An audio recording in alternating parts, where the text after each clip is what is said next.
School जाने वाले एक 10 साल के बच्चे की हार्ट अटैक से मौत हो गई। जी हां, आपके कानों ने बिल्कुल सही सुना है। जब डॉक्टरों से इसकी वजह पूछी गई तो यकीनन वो वजह आपको भी सुननी चाहिए अगर आपका बच्चा भी स्कूल जाता है। और इस वीडियो को इतना शेयर करना ताकि सारे पेरेंट्स इस बात को समझ ले। डॉक्टरों से वजह पूछने में पता चला कि बच्चों में इतनी जल्दी हार्ट अटैक इतनी सी उम्र में कैसे आ गया। तो डॉक्टर ने कहा कि बच्चों को सुबह जल्दी उठा देना, बिना कुछ खिलाए स्कूल भेजना, बच्चों को स्कूल बैग हद से ज्यादा भारी दे देना, लंच बॉक्स में पूड़ी और पराठे ले जाना, स्कूल में ठंडा लंच करना, स्कूल होमवर्क पूरा करने का प्रेशर होना, स्कूल से आते ही नहलाना और जबरदस्ती खाना खिलाना, खाने के बाद बिना आराम किए होमवर्क पूरा कराना, शाम को जब वक्त होता है खेलने का तो उन्हें जबरदस्ती ट्यूशन भेज देना।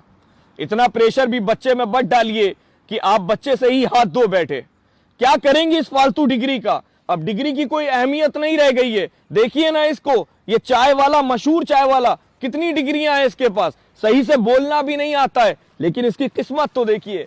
फिलहाल सब कहने का मतलब इतना है कि बच्चों पे इतना प्रेशर मत दीजिए, वो आप ही के बच्चे हैं, किसी गैर के नहीं है। इसलिए इस वीडियो को ज्यादा से ज्यादा जरूर शेयर कीजिएगा ताकि कोई बच्चा, कोई फैमिली इस बात को समझ सके।